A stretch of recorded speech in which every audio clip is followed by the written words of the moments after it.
From Los Angeles, California, the entertainment capital of the world, it's the 80s Movie Podcast. I'm your host, Edward Havens. Thank you for listening today. On this episode, we're going to talk about one of the multitude of horror-centric distributors that popped up in the 70s and 80s, rode the grindhouse circuit as long as they could, and disappeared without a trace, only remembered by true gore aficionados, and me. Motion Picture Marketing, or MPM for short. MPM was founded by a gentleman named John Chambliss in 1978, and amongst his first hires was Lon J. Kerr in January 1979. Kerr had spent years in advertising, first starting with the once powerful ad agency Young and Rubicam, who you might remember from frequent mentions on Mad Men, before becoming a publicity manager at 20th Century Fox. After a stint as the National Public Relations Manager for Tom Laughlin's Billy Jack Enterprises, Kerr would come to MPM to help ride the then-popular wave of sexy comedies and bloody horror films that would get their starts, often in the grindhouse theaters of New York's 42nd Street, before heading out to the theaters and drive-ins around the country, often in regional releases. The earliest movies MPM would release were often films that had already come out and failed years before, given new titles and new key art and sent out again as if they were something new. One example would be the 1975 sex comedy The Swingin' Barmaids, directed by legendary B-movie director Gus Triconis and written by Charles B. Griffith, the writer of such seminal drive-in movies as Not of This Earth, A Bucket of Blood, The Little Shop of Horrors, and Death Race 2000. In the film, three waitresses in Los Angeles are stalked by a serial killer that has committed a series of similar grisly murders in Chicago and Miami.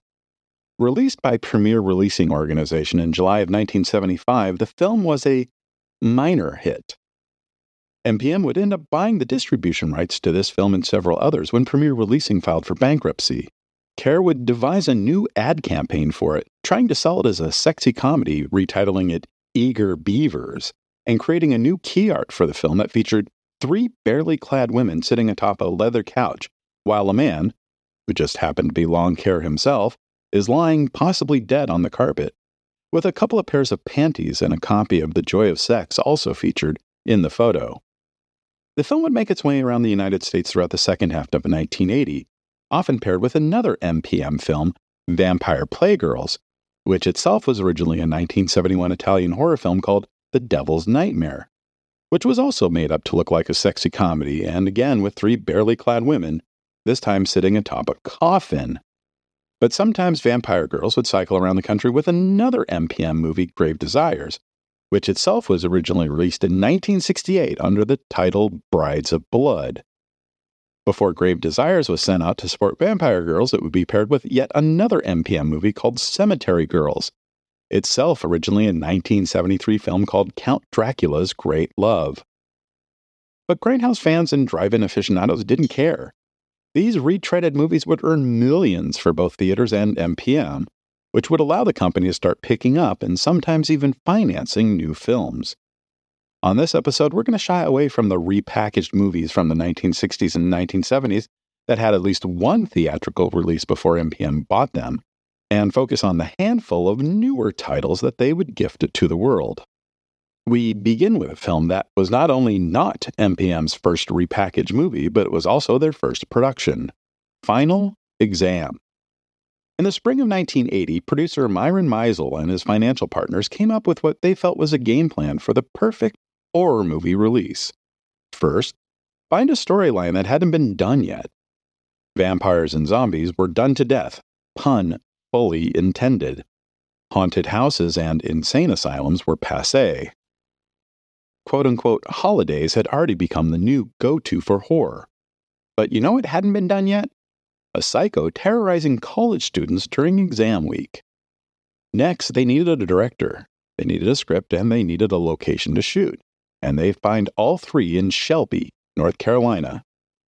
Actor and producer Earl Owensby, who we covered somewhat in our 3D Craze of the 1980s episode in 2022, had purchased a 200-acre plot of land in the early 1970s, hoping to make it the center of a new film and television production community, a new Hollywood for the region.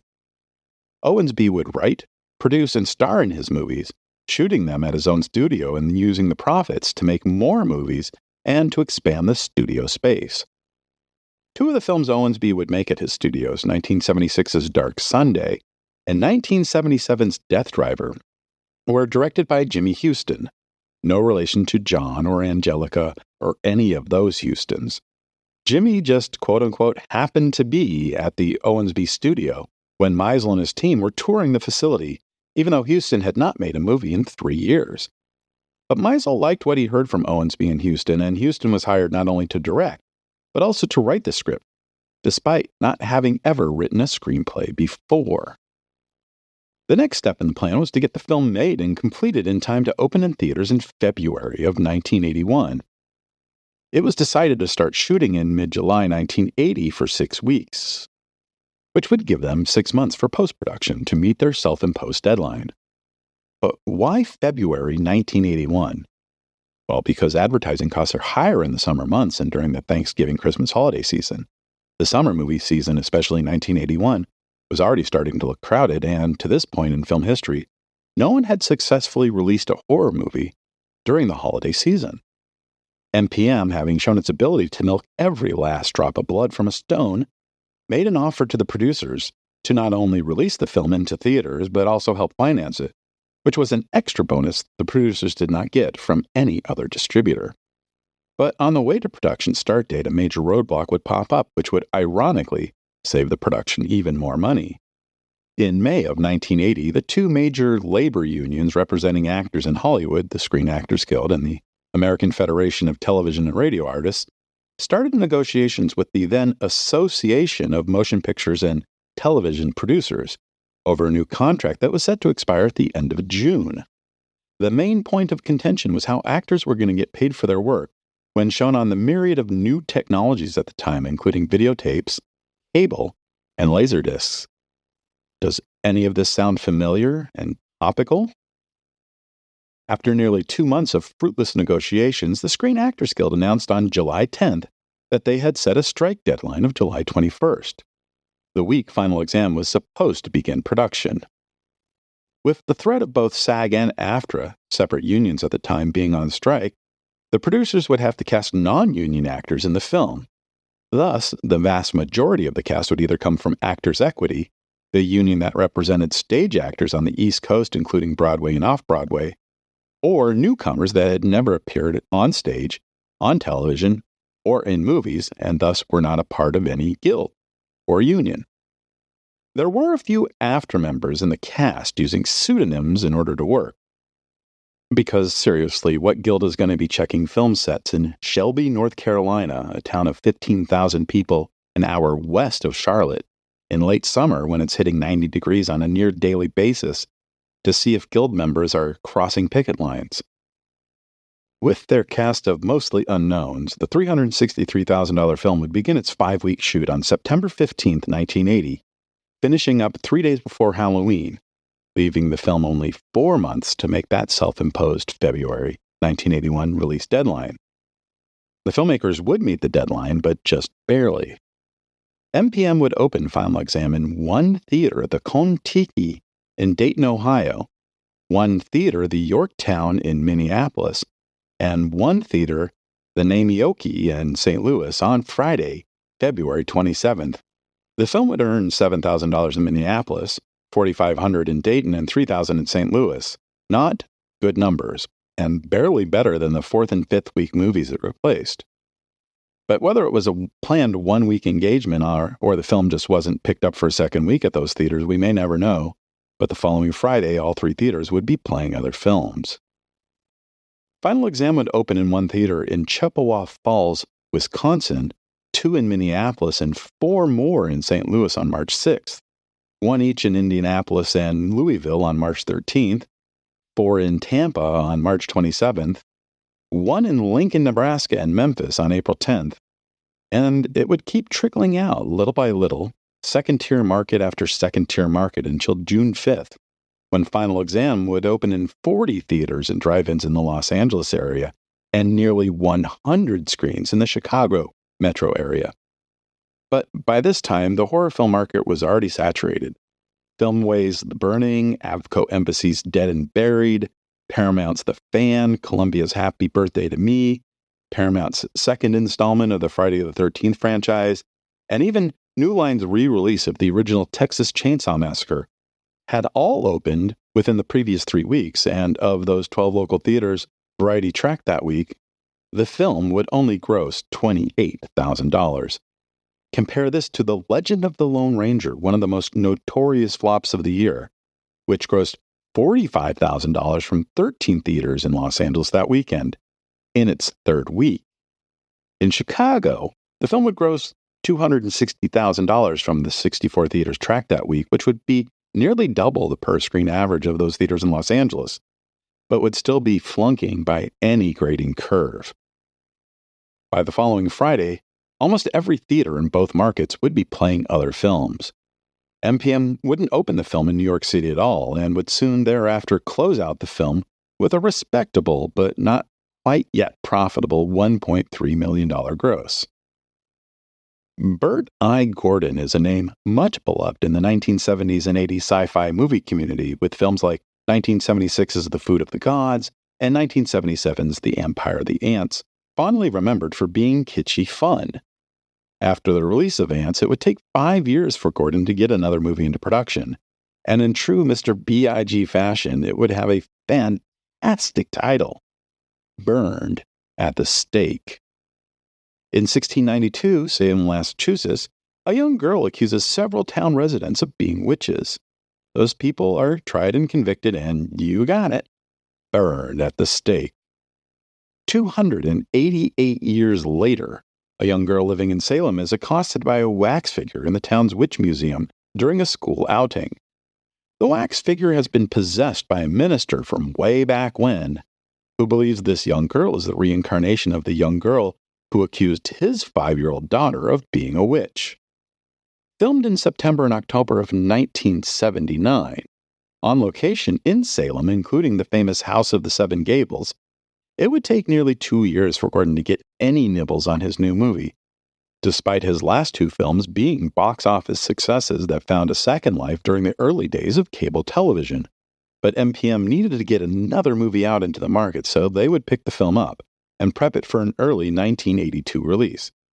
One of those prep items would be to change the title from the memorable Burned at the Stake to the rather bland and generic The Coming. Like with Final Exam, MPM would start slow with The Coming, opening it on 3 screens in El Paso, Texas on January 22, 1982, before sending it out onto 2 screens in Albuquerque on February 19th. But there are no records of the film playing anywhere else in America, or how much it might have made. What little audience the film would find it on home video and late-night cable presentations in the years to come. Demon Rage would be MPM's first film with some kind of star power, if you consider John Carradine, Britt Eklund, or Lana Wood to be some kind of star. Wood plays Lisa, a woman in an unhappy marriage, who starts to have an affair with a tall, dark, and handsome man who may or may not be a spirit from the other side. The $1.5 million film's director and co-writer, James Polikoff, had written or directed several silly movies over the previous few years with titles like Swim Team and Love and the Midnight Auto Supply. This would be his second stab at the horror genre after 1975's Sunburst, about a couple on vacation who are stalked by a pair of backwater rapists, which today is only known for being one of Robert Englund's earliest film roles. Demon Rage would open in Corpus Christi, Texas, and Fresno, California on June 4, 1982, close after 2 weeks with no reported grosses, and pretty much be forgotten about. Another film to come and go without much fanfare was William Fruitt's Funeral Home, which is admittedly a better title than the one the movie was shot under, Rise in the Dark. A young woman arrives at her grandmother's new home, a former funeral home, to help turn it into a quaint little country bed and breakfast. But soon after opening, the guests start to disappear if they don't turn up dead. Funeral Home was one of the plethora of Canadian-made movies in the late 70s and early 80s that took advantage of a favorable tax law that was created to spur movie and television productions to the Great White North. For a low-budget horror film, Funeral Home enjoyed a fairly long 7-week shooting schedule in and around Toronto. And while the movie would open in Canada in October of 1980, it would take more than another year and a half for it to make it to American theaters, starting with playdates in Bowling Green, Kentucky, Clarksville, Tennessee, Columbia, South Carolina, Nashville, and Rochester, New York on May 28, 1982. The following week, June 4th, it would lose all of its screens in those first three cities, but add new playdates in Appleton and Madison, Wisconsin. And by the following Friday, it would be out of all of its former theaters. But credit to MTM, they didn't quite give up on the film this time. It opened in Cincinnati on July 2nd, in St. Louis on July 9th, in Eau Claire, Wisconsin, Louisville, and Sioux Falls, South Dakota on July 16th, and Indianapolis on July 23rd. Then they take a short break before giving it another chance in San Francisco on October 17th, and Lafayette, Louisiana on October 1st, and Miami on October 15th. But finally, on November 5th, MPM would go all in with a major release in New York City, 56 screens. Despite no opening day ad in the New York Times and stiff post-Halloween competition from Halloween 3, which had opened 2 weeks earlier, and The Burning, which had also opened on November 5th, Funeral Home would do more than $400,000 in ticket sales, the third best gross in the city after First Blood, and the Michael Palin comedy The Missionary. And more importantly, we would finally have something resembling a national gross total to date after nearly 4 months, $708,629. But the following week, Funeral Home and all the other horror titles in the market would get hammered by a new horror movie entering the market. George Romero and Stephen King's Creepshow, which would gross more than $1.2 million in New York City alone its first weekend. Creepshow sucked so much air out of the room that 55 of the 56 screens playing Funeral Home on November 5th had dumped it for Creepshow on November 12th. The only theater that kept it, the Rivoli 2 in Times Square, would only sell 500 tickets over 18 shows the entire weekend, a nearly 66% drop over the previous week. But the prints were made, and they didn't have a lot of wear and tear on them, so MPM would make one final push on the film, opening it on 39 screens in Los Angeles on January 28, 1983. This time, MPM would buy a quarter-page opening day ad in the Los Angeles Times. Variety only tracked 7 of those screens, but the film would gross more than $71,000 from those 7 screens, which would extrapolate to about $150,000 to $200,000 from all the theaters in the region based on ticket prices and suburban theater audiences. Film also opened on one screen in Phoenix the same day, grossing about $3,500 for the weekend. But again, opening in a major market would give us another clue on a national gross to date. $786,445. And that would be the end of it. MPM would actually release 2 other movies trying to make Funeral Home happen. The first was The Concrete Jungle, the first in a series of movies that would become MPM's other bread and butter besides horror films, the women in prison genre. Now, what made the women in prison genre so successful in the 70s and 80s? Young, beautiful, scantily clad women getting in cat fights, showering naked, and being humiliated in the most male-gazing way possible. Jill St. John, the former Bond girl from the early 1970s, stars as a cruel and unsympathetic warden at the Correctional Institute for Women in California, who runs a drug and prostitution ring through the jailhouse. A pretty young woman whose boyfriend stashed a good amount of cocaine in her skis is sent to the correctional institution where she works with the deputy director in order to take down the warden and her queen bee prisoner. Shot in an abandoned men's prison in Ventura, California in the late summer of 1981, The Concrete Jungle would open on 111 screens, including 51 screens in the Los Angeles metro area and 10 in and around Detroit, on September 3, 1982, grossing a decent $547,000.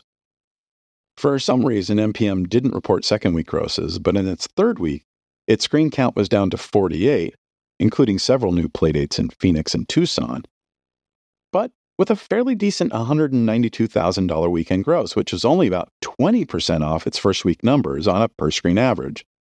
And in 3 weeks, the film had already grossed nearly $1.5 million. In its fourth week of release, the film would add 40 screens in Chicago and another $110,000 in the till.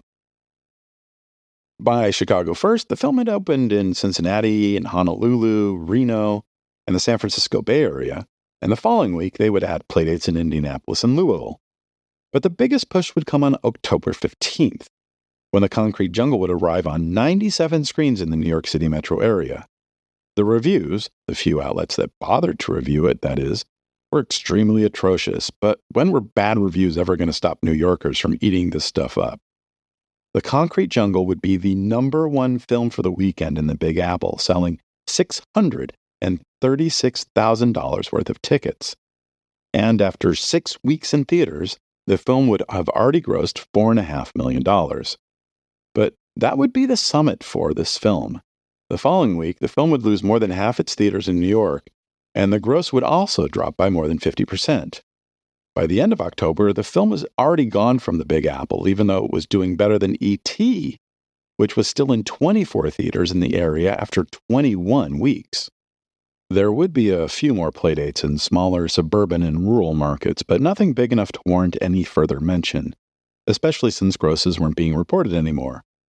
The Concrete Jungle would end its run with about $5 million in box office. Then there was Heartaches, probably the most out-of-left-field movie a company with a reputation for horror films and women in prison films could release.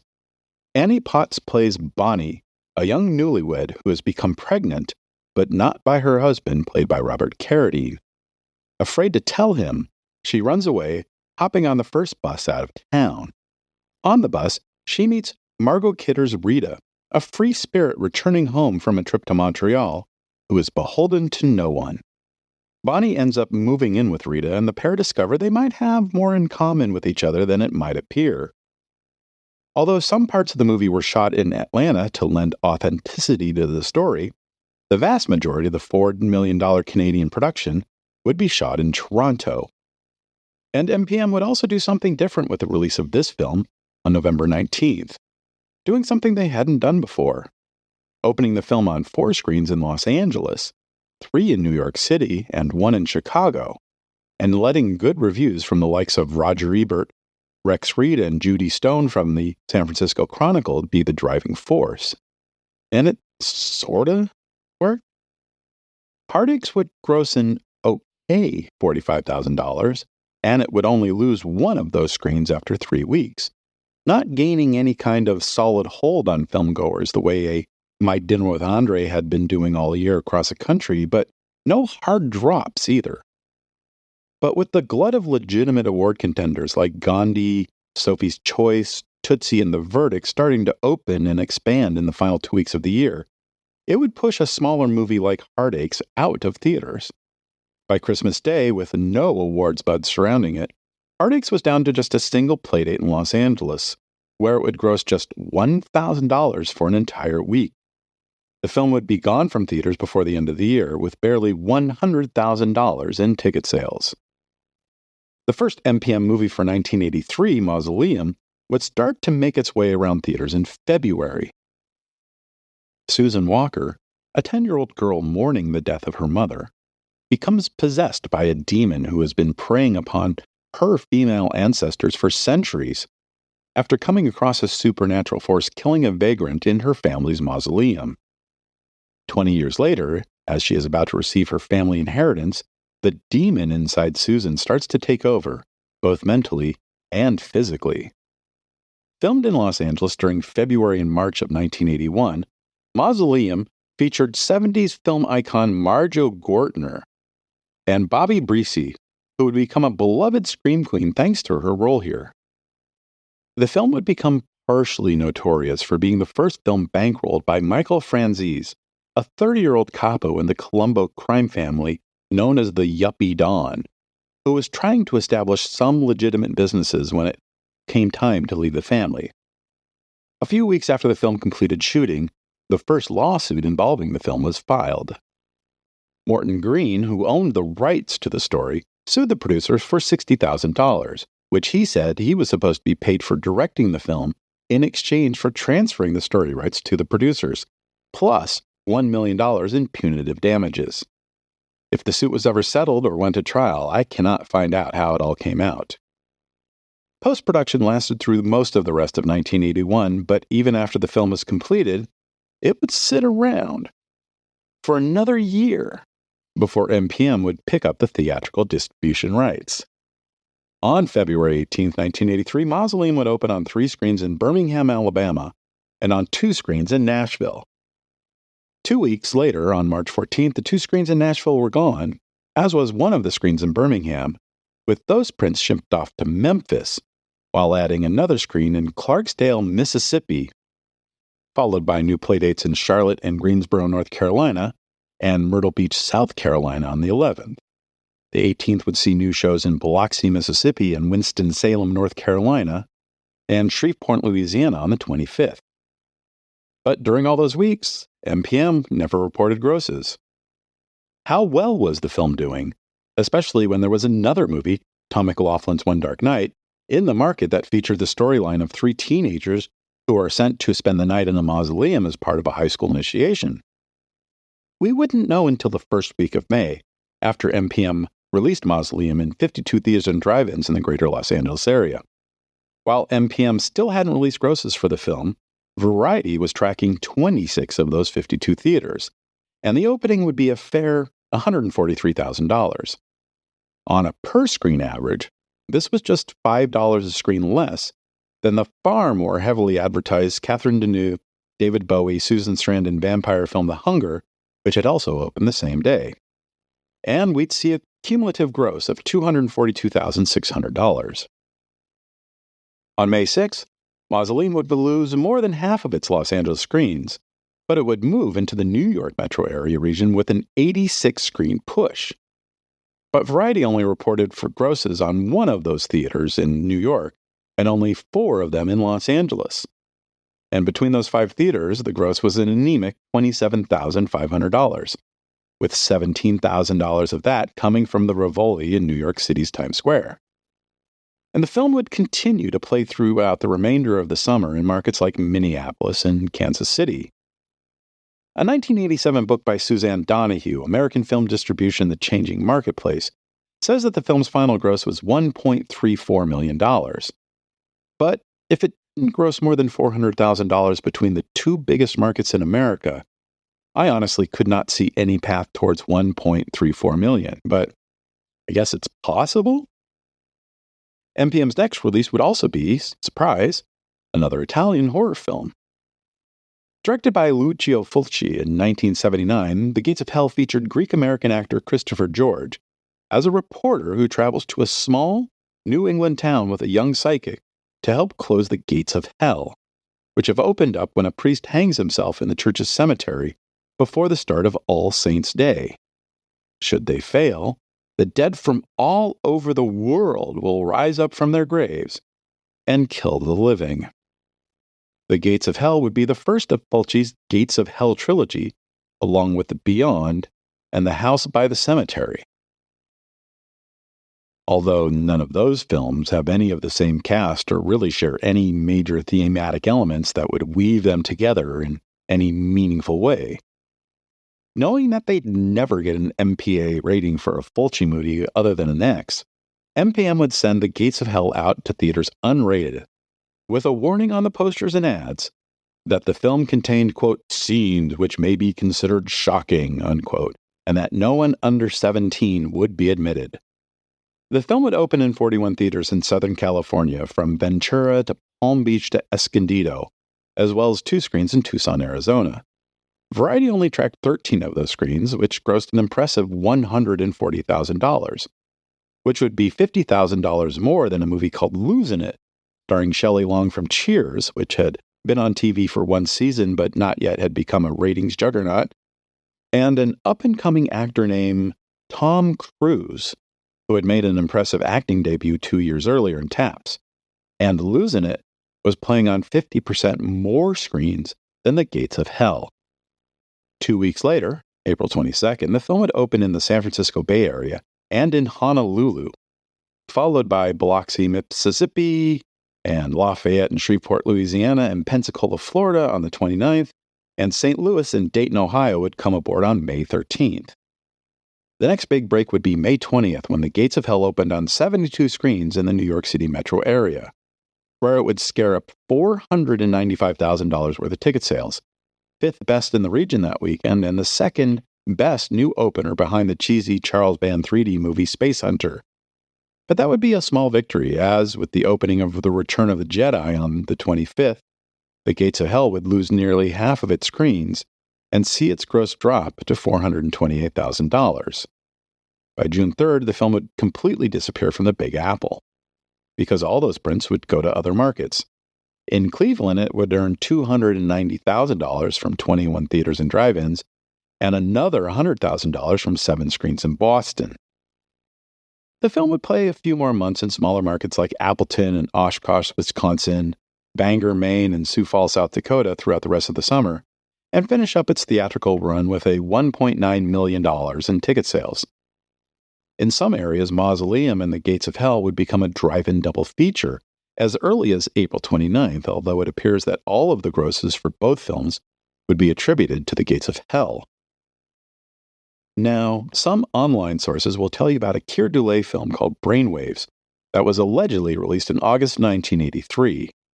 No specific date of release, but as I was doing my research, I could find no listing for a film with this title in any market covered by Variety in 1982 or 1983, and I couldn't find a single ad for a film with this title in any market in either year, nor could I find any review for a film with this title, or for any movie for its star, or for its director, Uli Lommel, during 1982 or 1983.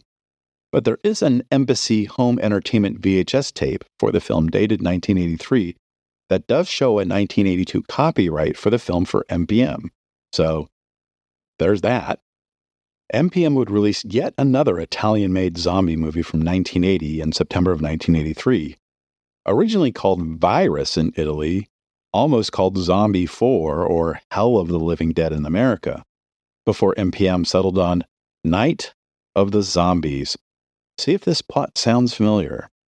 In New Guinea, a top-secret experiment goes awry, and mutation chemicals are accidentally released, turning scientists and workers into zombies. A famous French journalist and her cameraman are assigned to disclose to the world what is happening. Meanwhile, 4 soldiers are assigned to a secret mission in the same region. When the soldiers and the journalist meet in the same area, they soon have to defend themselves against a zombie attack. With no one of note in America, and the tagline, "There is no escape from the night of the zombies," MPM would open the film in Des Moines, Iowa, Jackson, Mississippi, and Memphis on Friday, September 16th, followed by a multi-screen release in and around Boston on the 23rd. And as always, MPM did not report grosses for the film for either week. On September 30th, the film would show up in Chicago. Variety would note the film would make $130,000 from 36 screens in Boston, Chicago, and New Orleans that week. But more interestingly, at least to me, Variety's top 50 grossing films chart for the week would note a cumulative box office gross of $369,666. On October 14th, Night of the Zombies would open in 74 theaters in the greater New York City metro region. And despite having no advertising in any of the local newspapers, it would have the highest gross of all the new openers in town and the third best overall gross in the area with $550,000 in ticket sales. Behind Sean Connery's return to 007, Never Say Never Again, and The Big Chill. Still no numbers directly from MPM, but Variety would give us a new total national gross after 4 weeks, $945,666. And while the film would continue to add playdates in places like Baltimore and San Francisco throughout late October and early November, Night of the Zombies would have staying power in New York City. Some theaters in the Big Apple would continue to play the film in December, which is a surprise considering most horror films in the early 80s were in and out of major urban markets in a matter of 3 weeks. And after 8 weeks, the film would unofficially break the $1 million gross mark. And then, like the Energizer Bunny, it just kept going and going and going. During late winter, it would mostly be relegated to being the B or even C title in double and triple features at drive-ins and dollar houses, but every once in a while it would pop up again in a new metropolitan area. As late as May 1984, more than 8 months after the first theatrical playdates, Night of the Zombies would open first run on 2 screens in Miami. Overall, the film would gross a fairly decent $1.5 million from the areas and theaters Variety was tracking, which is not too shabby for a cheap acquisition of a 3-year-old Italian movie.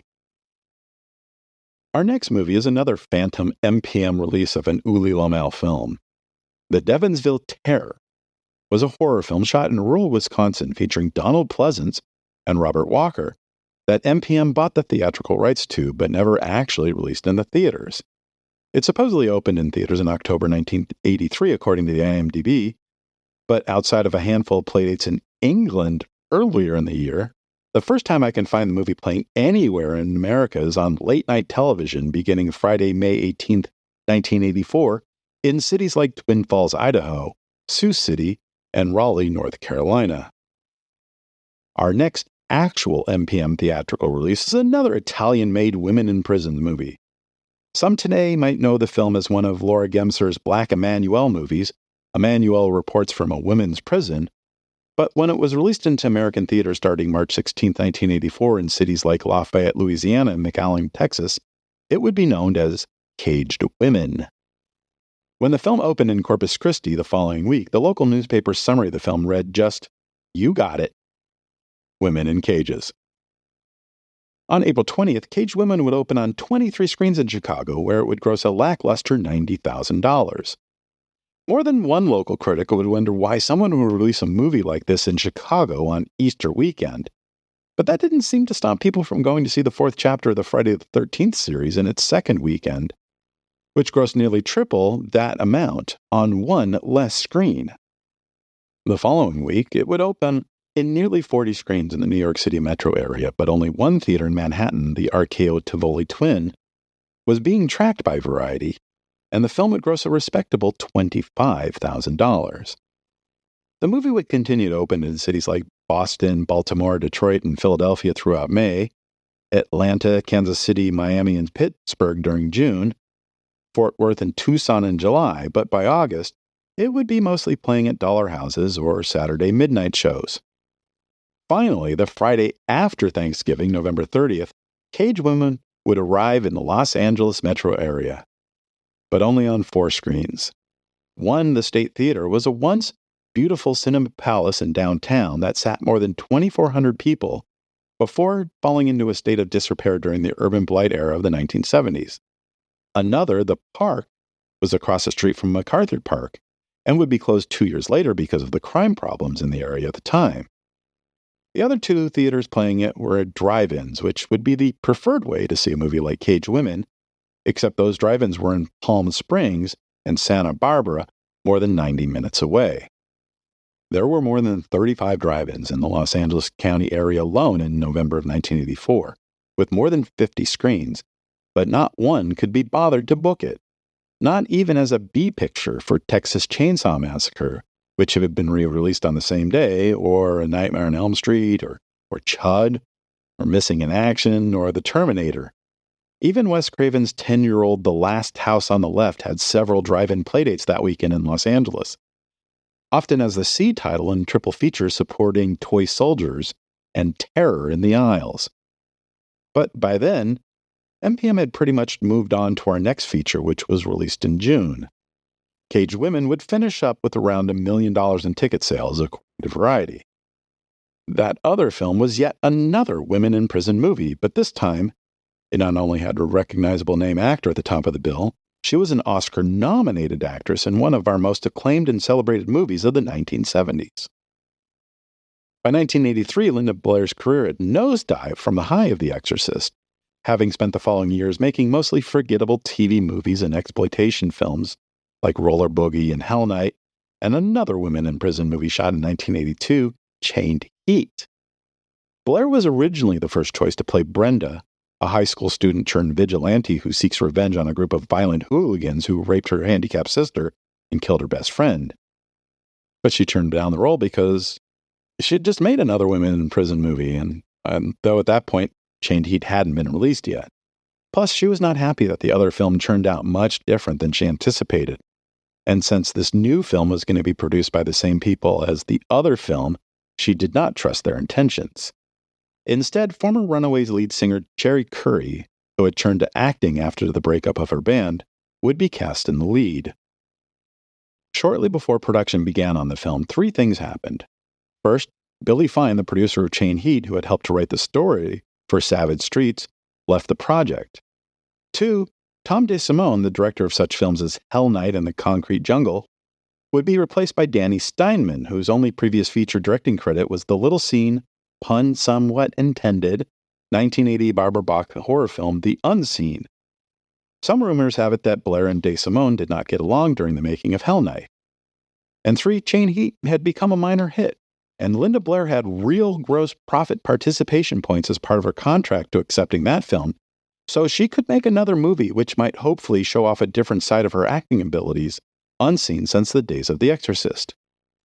When Blair inquired if the part was still available, Cherry Curry would get a quick payout, and shooting on the $2 million film would begin in Los Angeles, with their star in John Vernon, the dean of Farber College in Animal House, as their only other named actor, on August 17, 1983. But there would be some problems with the production, which would have to stop and start a number of times before filming was finally completed on February 14, 1984. But the production had been smart enough to do whatever editing and other post-production work could be completed during the shutdowns, and in early June, the film would get an X rating from the MPAA. The filmmakers would appeal the rating, and they would win. The film would be sent out to theaters with an R rating, without a single added cut. Savage Streets would first open in Omaha, Nebraska, and Springfield, Missouri on June 29th, before hitting 48 theaters in and around Detroit on July 6th. MPM didn't report grosses for either week, but they did take out an ad in the July 18, 1984 issue of Variety, their first and only trade ad, to gloat that in its first 10 days in southern Michigan, the film had grossed $543,602. On July 13th, the film would add playdates in Dayton, Ohio, and Indianapolis, and by the end of July, the film would be completely out of theaters, but that wouldn't be the end of the story. On October 5th, Savage Streets would open at 87 theaters in the greater New York City metro area and would bring in $723,000 in its first 3 days.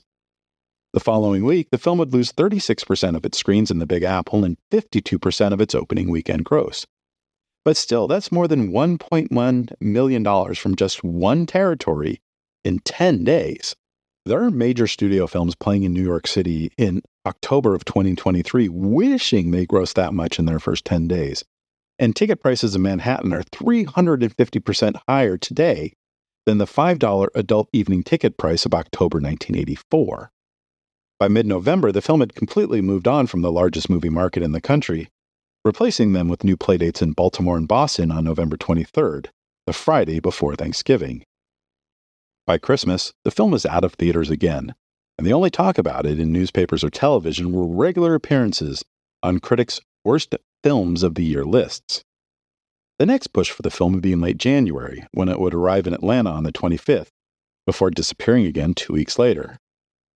As the film's video distributor, Vestron Video, was preparing to release Savage Streets on video cassette in late May, they would work with the distribution team to give the film one final theatrical push, sending it out to 45 theaters in Los Angeles on May 10th, with new key art that seemed to hide the fact that it was a female empowerment movie of sorts. Once again, grosses were not reported on the film, and Variety only tracked 10 of the 45 theaters playing the film, where they reported $34,500 worth of ticket sales.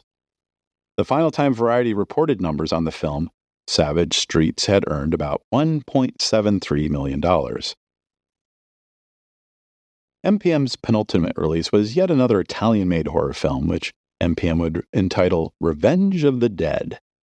In the film, a young journalist named Stefano buys a used typewriter and notices some text is still readable on the ribbon.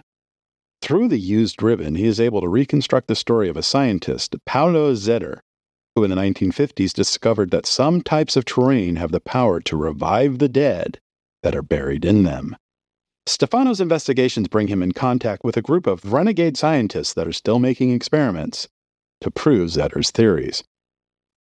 Starring Gabriel Lavia as Stefano and the luscious Anne Canavas as the beautiful, mysterious woman he meets on the way, Revenge of the Dead would open in Johnson City and Kingsport, Tennessee on January 25, 1985.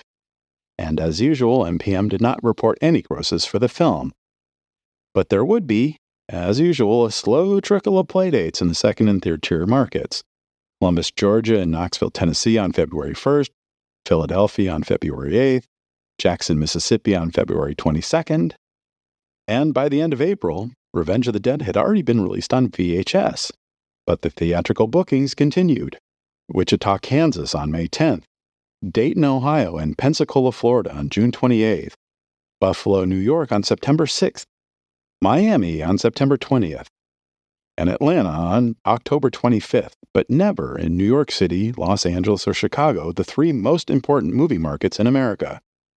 We'd never get a clue as how well the film performed outside of it never opening on any of those three major markets. MPM's last stand would be another Laura Gemser Black Emanuelle movie. Known mostly around the world as Emanuelle in Prison, MPM would release it in America as Women's Prison Massacre. This time around, four escaped male convicts seized control of a women's prison and proceed to terrorize the inmates, one of them who was reporter Emanuelle, incarcerated on trumped-up charges. Women's Prison Massacre would open at two theaters in Atlanta and one in Macon, Georgia on Friday, April 26, 1985. And, as usual, MPM did not report any grosses. The film would add one screen in Columbia, South Carolina on May 17th, and one in Birmingham, Alabama on June 7th, where it would play all the way to the end of August. On August 30th, Women's Prison Massacre would add playdates in Baltimore and Pittsburgh, and on September 27th, there would be new shows in Austin and Oklahoma City. And after that, there'd be nothing new until Miami on January 17, 1986, and Philadelphia on January 31st. Next up, Detroit on April 25th, then Oceanside, California on June 6th. By the 4th of July, 1986, more than a year after opening in Atlanta, the film was now opening as the B or C title in cities like Cincinnati and Kansas City. The film wouldn't arrive in New York City until September 26th or in Los Angeles until December 5th. But there'd be no ads in the newspaper and no reported grosses, even from Variety. The last reported numbers for the film would be just before New York City in mid-September. Women's Prison Massacre had made $876,331 from the theaters Variety was tracking. But as I was compiling all this, I noticed on the playdates for Savage Streets and Women's Prison Massacre after April 1985 that other companies were releasing these films. Savage Streets was now being released by a company called Entermark, while Women's Prison Massacre was being distributed by a company called Unistar. And that's literally the end of the story. MPM was so used to flying under the radar that even their collapse as a distributor went unnoticed and unannounced. But for a while, their particular brand of distribution showed that the old AIP ways could still work a generation later. Thank you for joining us. We'll talk again soon. Remember to visit this episode's page on our website, the80smoviepodcast.com, for extra materials about the movies we covered this episode. The 80s Movie Podcast has been researched, written, narrated, and edited by Edward Havens for Idiosyncratic Entertainment. Thank you again. Good night.